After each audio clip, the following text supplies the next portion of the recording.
Olá a todos, tudo bem? Eu tenho a satisfação de receber aqui comigo o André Carvalho, que é diretor de marketing e inovação da Mantiqueira, para contar das novidades aí da Mantiqueira, essa que é uma das principais empresas do setor de ovos aqui no Brasil.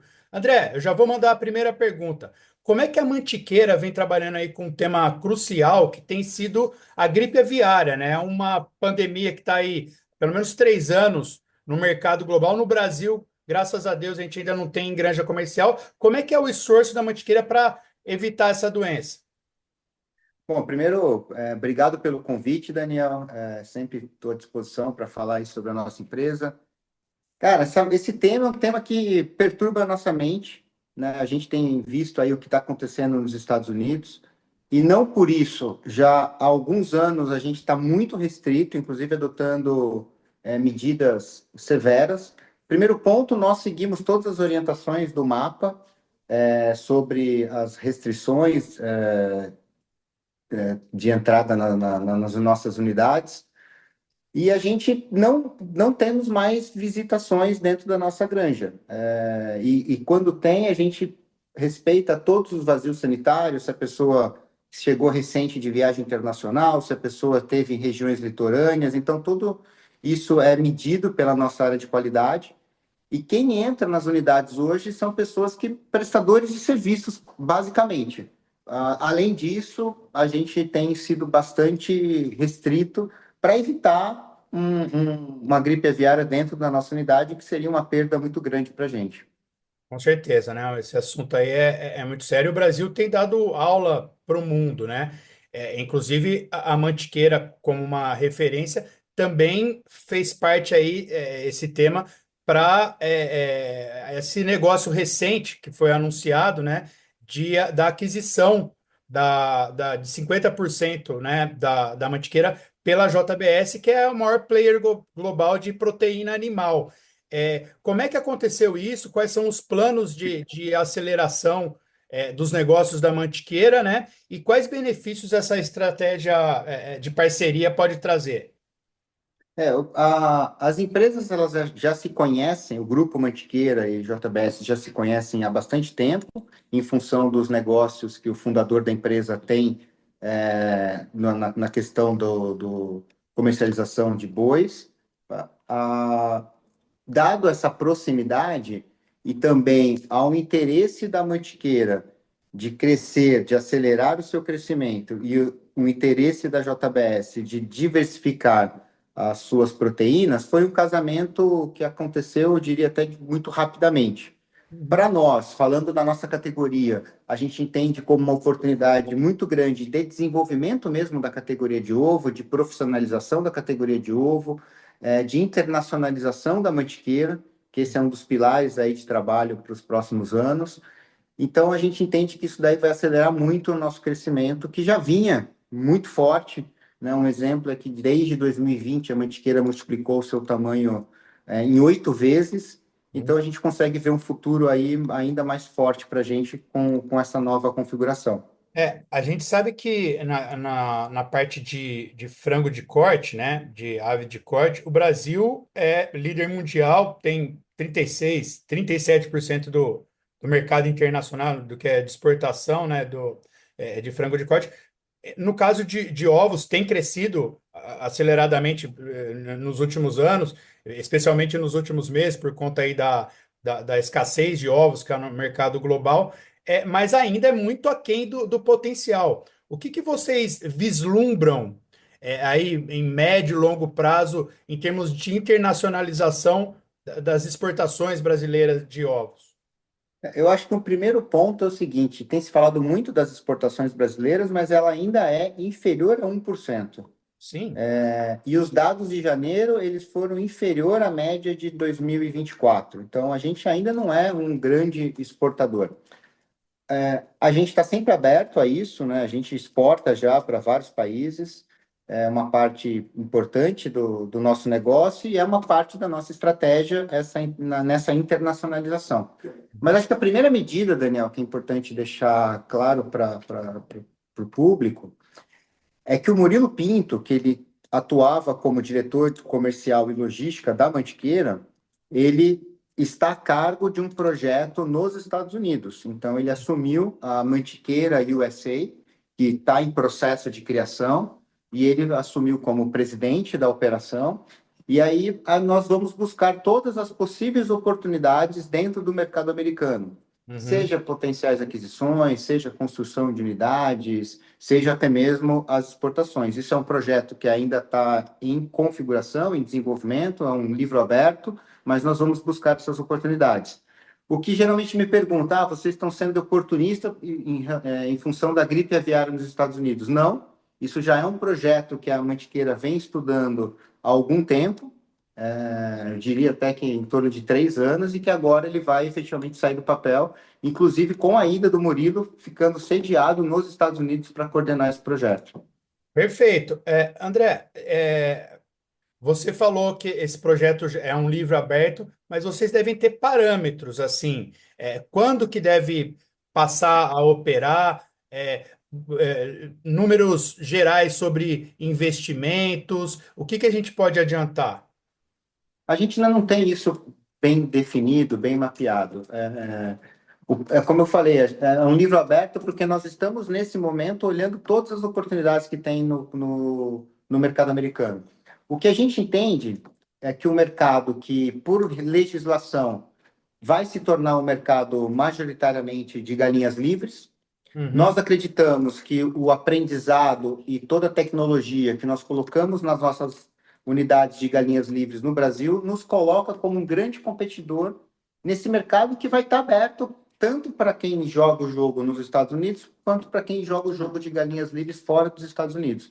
Então, nós vamos entrar no segmento de galinhas livres, aproveitando esse movimento que, por legislação, o governo americano está migrando do método tradicional para o método de galinhas livres. E aí nós estamos olhando, como eu falei, aquisições, construções de unidades próprias e até mesmo o que pode ser feito de exportação, que depende de uma série de, não só para os Estados Unidos, mas em geral, depende dos protocolos, né, entre os ministérios, dos acordos entre os países. Tá, quando você fala de galinhas livres, a gente tem um fator importante. Eu imagino, eu não sou técnico, né, de produção de aves, mas que seja o clima, né? Então, isso vai restringir as possibilidades aí para determinadas regiões dos Estados Unidos, né? Porque aqui no Brasil a gente tem um clima que pode favorecer isso, né? Como é que vocês estão estudando isso nos Estados Unidos? O que acontece é que nós já usamos dentro dos nossos galpões, todas as nossas unidades de galinhas livres, elas são climatizadas, Ah, porque a galinha ela fica livre dentro de um galpão, aviário.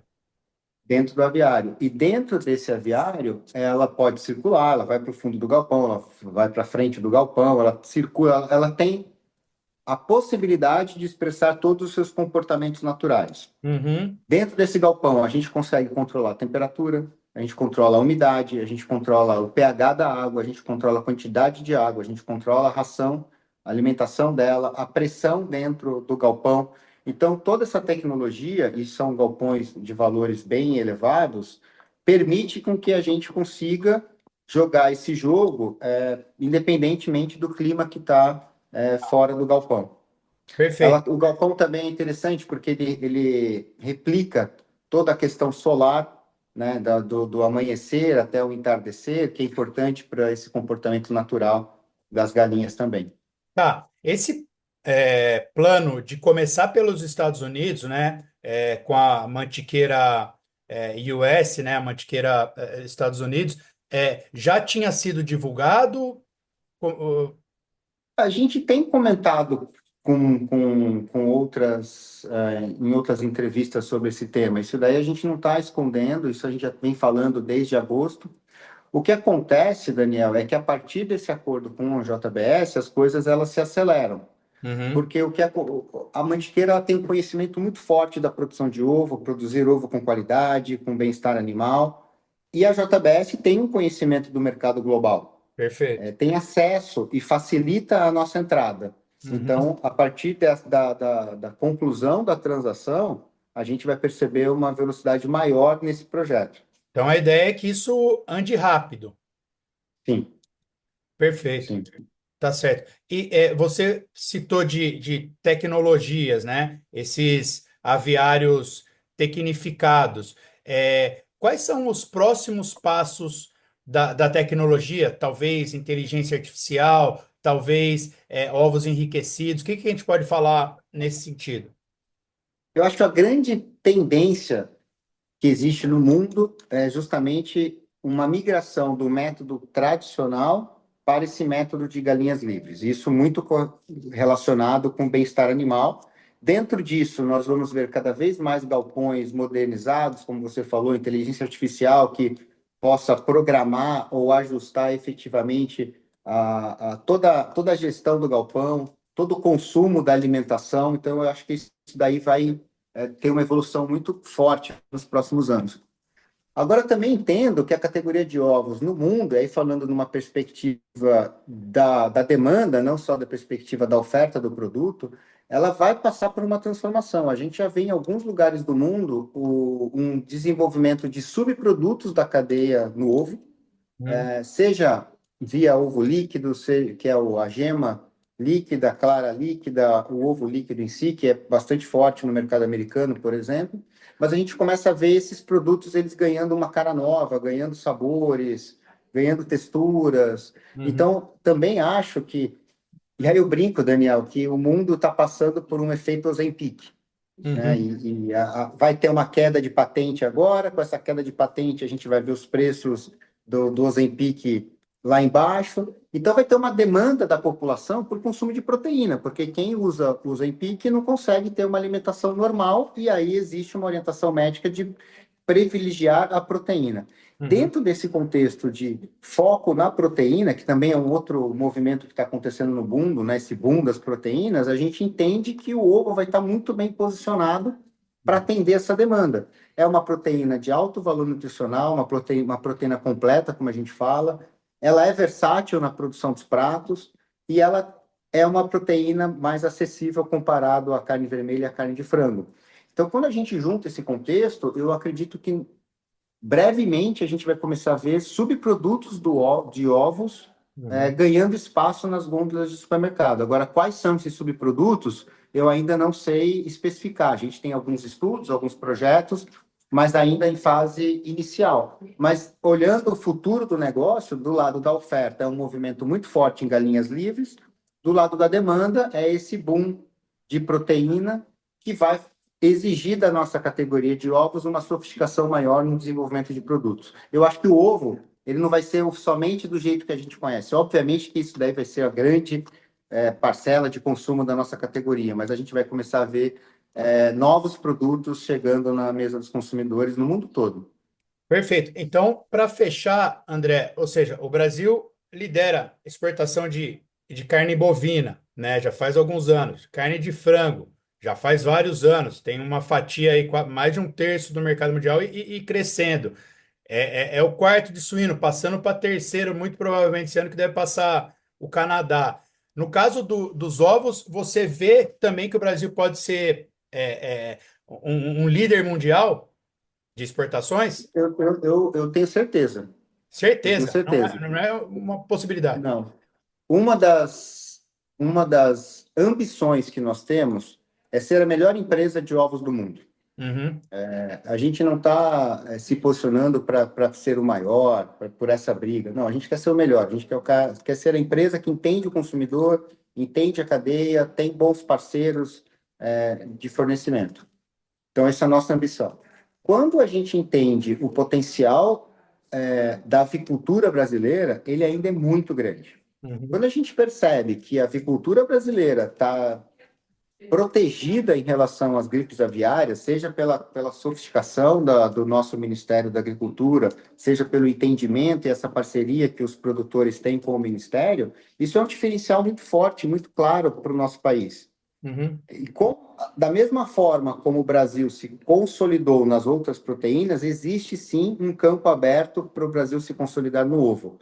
E é um segmento ainda muito fragmentado. Mundialmente, o segmento de ovo, a avicultura, ela é muito fragmentada. Ah, Nós somos a 10ª maior empresa do Brasil, do Brasil, não, desculpa, do mundo, a maior da América do Sul, mas a gente entende que existe um espaço para consolidação de mercado, para abertura de mercado muito grande, muito forte, por isso que eu falo que nos próximos anos a gente vai ver uma transformação muito grande no segmento. Excelente, André. Queria agradecer mais uma vez pelo seu tempo, por essas informações ricas e me coloco à disposição aqui para, quando tiver outras novidades, a gente informar o nosso público. Agradeço novamente. Não, Um abraço. perfeito, Daniel. Obrigado. Um abração. Abração. Tchau, tchau.